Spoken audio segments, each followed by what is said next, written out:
अस्सलामुअलैकुम व्यूवर्स, मेरा नाम है सना सिद्दीक और आप देख रहे हैं सना सिद्दीक ऑफिशियल, मेरा यूट्यूब और फेसबुक चैनल। नाज़रीन, इस वक्त फ़िरोज़ खान और अलीज़े की जंग जो है वो शिद्दत इख्तियार कर चुकी है। एक जंग जो है वो उनकी कानूनी जारी है और एक जो है वो सोशल मीडिया पर जंग जारी हो चुकी है, जो काफ़ी ज़्यादा शिद्दत इख्तियार करती जा रही है वक्त के साथ। फ़िरोज़ खान के हवाले से बात की जाती है और कहा जाता है कि उनकी जो पर्सनैलिटी है वो काफ़ी ज़्यादा एग्रेसिव रहने वाले हैं, काफ़ी ज़्यादा गुस्सा करने वाले, इस तरह की उनकी पर्सनैलिटी है। और जब इनकी डाइवोर्स की बातें सामने आई थी, काफ़ी देर से बातें चल रही थी, उसके बाद जो है लास्ट वीक की जो है अलीज़े और फ़िरोज़ खान की तरफ से कंफर्म भी की गई बात कि वाकई उनकी डाइवोर्स हो गई है। अलीज़े ने जब ये बात की थी तो अलीज़े ने इस पर जो एक स्टोरी लगाई थी और उस पर बात करते हुए कहा कि भाई मेरी डाइवोर्स की वजह यह है कि फ़िरोज़ खान मुझे मारता पीटता था जब से हमारी शादी हुई थी, ना मैं मेंटली तौर पर खुश थी और मुझे मारपीट के अलावा जो है मेरे बच्चों पर काफ़ी ज़्यादा बुरा इंप्रेशन पड़ रहा था, ऐसे माहौल में रहना पड़ रहा था, उनके अपब्रिंगिंग अच्छी ना होती। और ये भी बात की कि फ़िरोज़ के काफ़ी लोगों के साथ अफेयर्स भी थे, यानी कि उसने मुझे धोखा भी दिया है, जिस वजह से मैंने अब ये लास्ट पे फ़ैसला किया कि एक अच्छी ज़िंदगी देने के लिए अपने बच्चों को मैं फ़िरोज़ खान से अलहदा हो जाऊँगी, यानी डाइवोर्स ले लूँगी। इसके बाद जो है फ़िरोज़ खान की तरफ से भी एक स्टोरी लगाई गई और उस पर कहा गया कि हाँ, हमारी जो है अलहदगी होगी, हमारी डाइवोर्स हो गई है। और फिर कहा कि मैं अपने बच्चों के लिए जो है अदालत जा रहा हूँ कि मैं अपने बच्चों से मिल सकूँ, और इसके लिए मैं अदालत जो है चक्कर लगा रहा हूँ अदालत के, और इंशाल्लाह ये चीज़ जो है वो जल्द हो जाएगी। अब ये हुआ कि अलीज़े ने जो है लीगल नोटिस भिजवाया है फ़िरोज़ खान को और उस पर बोला है कि भाई जितना जहेज़ मेरा बनता है ना, जो जहेज़ मेरा है वो सारा का सारा मैं चाहती हूँ कि मुझे वापस किया जाए, अलग घर लेकर दिया जाए मुझे, जहाँ पर मैं अपने बच्चों के साथ रहूँ। फिर बात की गई कि मेंटेनेंस की बात की गई और बात की गई कि बच्चों का खाने का ख़र्च, बच्चों का स्कूल जाने का, बच्चों को 1-1 लाख देने की जो है उसने बात की कि बच्चों को 1-1 लाख दिया जाए, जिसकी उसने बात की। अच्छा, कुछ लोग ये भी बातें सामने लेकर आ रहे हैं कि सज्जल की डाइवोर्स के बाद जो है, आज से जब उसकी डाइवोर्स हुई उसके बाद फ़िरोज़ खान की और अलीज़े की जो है लड़ाइयाँ बढ़ गई और इनके ताल्लुकात ज़्यादा ख़राब हो गए। जबकि अलीज़े की तरफ से बात की गई है कि जो ये ताल्लुकात हमारे ख़राब थे वो पहले दिन से, यानी शुरू दिन से ही ऐसे चलते आ रहे हैं कि मारपीट हो रही है। लेकिन कुछ लोग कह रहे हैं आज से जब डाइवोर्स हुई है सज्जल की तो ये हालात इस तरह से हो गए क्योंकि सज्जल और फ़िरोज़ खान जो है पहले इनका दोनों का एक सीन था, यानी इन दोनों के जो है रिलेशन था,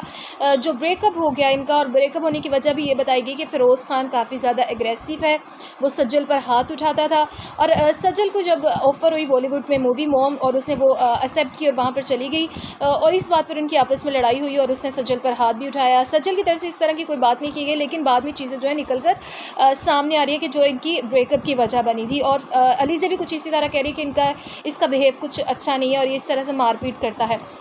जबकि दूसरी तरफ फ़िरोज़ खान की तरफ से कहा गया कि मैंने 55,000 जो हक़ महर था वो दे दिया है, 20-20 हज़ार बच्चों का मेंटेनेंस है, उससे ज़्यादा मैं नहीं दे सकता। ये लीगल टीम की तरफ से जो है फ़िरोज़ खान की टीम की तरफ से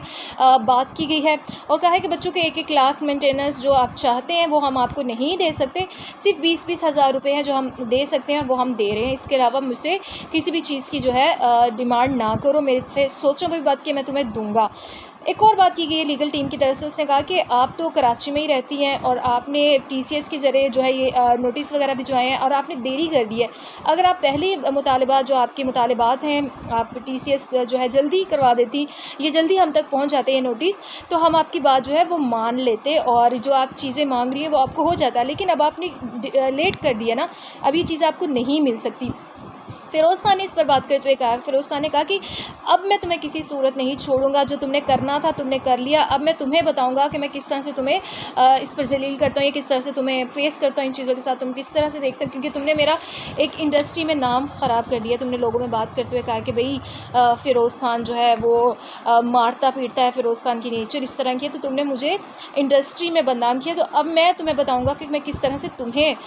इन चीज़ों का तुम्हें जो है जलील करता हूँ, या किस तरह से तुम्हें इन चीज़ों को फेस करना पड़ता है। दूसरी चीज़ जो सामने आई है वो ये है कि बीबीसी को एक इंटरव्यू दिया गया है। आमिर खान की जो बेगम थी साबिका, दूसरी बीवी थी जो उनकी तूबा, उनकी तरफ से आमिर खान की आप अगर पर्सनैलिटी की बात की जाए तो वो आपको पता है कि उनको जो है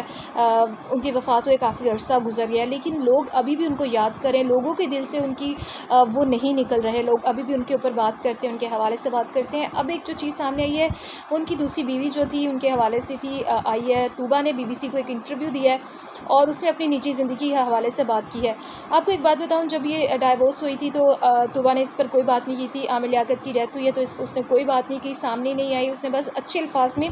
आमिर लियाकत को याद किया और आमिर लियाकत के हवाले से बात की, लेकिन उन्होंने कोई भी नेगेटिव कमेंट नहीं किया, कोई बात नहीं की। लेकिन लोग इस चीज़ को जानना चाहते थे कि उनकी डाइवोर्स क्यों हुई। आमिर लियाकत ने काफ़ी ज़्यादा बातें की कि इसके काफ़ी लड़कों के साथ अफेयर्स थे, मैंने इसको बड़ा अमीर किया, मैंने इसके साथ जो है बड़ी मदद की, इसको गाड़ी लेकर दी, इसको ये किया, इसको ये किया, और ये अब मुझे बेवफाई इसने की, मेरे साथ मुझे छोड़ कर चली गई। ये बातें जो है आमिर लियाकत की तरफ से की गई। लेकिन तूबा ने इस पर कोई बात नहीं की। जिस तरह से उनकी जो तीसरी बीवी थी दानिया, उसने काफ़ी ज़्यादा जो है इस पर बातें की, काफ़ी गंदे इल्ज़ामात लगाए, काफ़ी वीडियोज़ वगैरह वायरल की, लेकिन पहली बीवी या तूबा की तरफ से ये चीज़ें सामने नहीं आई। अब क्या हुआ है कि उनके BBC को इंटरव्यू जो दिया है तूबा ने, उस पर उसने बात करते हुए कहा, उन पर ख़वातीन के हवाले से बात हो रही थी, ख़वातीन के हुकूक़ के हवाले से या ख़वातीन पर जो तशद्दुद किया जाता है उस हवाले से बात हो रही थी, जिसको इंटरव्यू देते हुए कहा कि मेरी भी कुछ ज़िंदगी जो है इसी तरह की गुजर रही थी जिस तरह से नूर मुक़द्दम के साथ हो रहा था, और मैं भी शायद नूर मुक़द्दम ही होती अगर मैं ये फ़ैसला बर वक्त ना लेती आमिर लियाकत से डाइवोर्स लेने का, तो मैं भी कुछ नूर मुक़द्दम की तरह ही होती। आपको पता है नूर मुक़द्दम के साथ क्या हुआ था? नूर मुक़द्दम को बुरी तरह से उस पर तशद्दुद किया गया, उसका सर तन से जुदा किया गया, उसे बुरी तरह से मारा पीटा गया और उसको कत्ल कर दिया गया। और यही बात जो है तूबा कर रही है कि मेरे साथ भी मुझे ऐसा लग रहा था कि मैं भी नूर मुक़द्दम होती, और ये बात की कि मेरी नूर मुक़द्दम से कभी मुलाकात नहीं हुई, लेकिन मैं नूर मुक़द्दम के दर्द को जो है बहुत अच्छी तरह से समझ सकती हूँ कि उसके साथ क्या हुआ या क्या बीती, किस तकलीफ़ से वो गुज़री है। इस चीज़ को मैं महसूस कर सकती हूँ, इस दर्द को। और उसने कहा कि मेरी ज़िंदगी में बहुत कुछ हुआ है, लेकिन वो चीज़ें जो है मैं यहाँ पर डिस्कस नहीं कर सकती, मैं यहाँ पर बता नहीं सकती। इसके ऊपर जो है वो रद्द-ए-अमल सामने आया, कुछ चीज़ें सामने आई है। कुछ एक मथीरा एक्ट्रेस हैं जिसको आप अच्छे से वाकिफ़ हैं आप, काफ़ी ज़्यादा वो जो है इस तरह की कोई भी चीज़ सामने आती है तो वो काफ़ी ज़्यादा स्पोकन है, वो उस पर बोलती हैं, कमेंट करती हैं। तो उन्होंने एक ट्वीट किया, उन्होंने इस पर बात करते हुए कहा कि आमिर भाई ने जो है उनको वफ़ात जो उनकी हुई है, काफ़ी अरसा गुजर चुका है, उन्होंने तुम्हें जो है इस इंटरनेट की दुनिया में या एक्ट्रेस जो तुम बनी हो इस जो दुनिया में तुमने कदम रखा है आमिर भाई की बदौलत तुमने रखा है, उन्होंने तुम्हारी मदद की, और तुम अब उनको गंदा करने की कोशिश कर रही हो जबकि उनकी वफ़ात हो चुकी है। और मरे हुए लोगों की जो है उनको थोड़ा इज़्ज़त का ख़्याल रखना चाहिए, तुम्हें शर्म आनी चाहिए, तुम इस तरह की बातें कर रही हो। और इस तरह के कमेंट जो है वो मथीरा की तरफ से किए गए हैं, जबकि तूबा का सिर्फ इतना सा बयान सामने आया था कि वो उस पर यानी कि कहा गया कि वो आमिर लियाकत मुझ पर तशद्दुद करता था, मुझे मारता पीटता था और मेरी कुछ ज़िंदगी इस तरह की थी जिस वजह से मैंने अलहदा होना ही मुनासिब समझा और मैं अलहदा हो गई। ये काफ़ी बड़ी बात उनकी तरफ से की गई, लेकिन आमिर लियाकत साहब जो काफ़ी देर से इंतकाल हो चुका है उनका, और हम चाहेंगे कि इस तरह की कोई बात ना सामने आए, अल्लाह उन्हें जन्नत में आला मुकाम अता फ़रमाए। और लेकिन एक बात ये भी है कि आमिर लियाकत की ज़िंदगी जो है काफ़ी ज़्यादा कंट्रोवर्सीज़ का शिकार रही है, काफ़ी ज़्यादा कंट्रोवर्शियल रहे हैं वो, और इस तरह की चीज़ें जो उनके ज़िंदगी के हवाले से आहिस्ता आहिस्ता निकल कर सामने आ रही हैं। वीडियो अच्छी लगी तो इसे ज़रूर लाइक कीजिएगा, चैनल को सब्सक्राइब कीजिएगा। मुझे दीजिए इजाज़त, अल्लाह हाफ़िज़।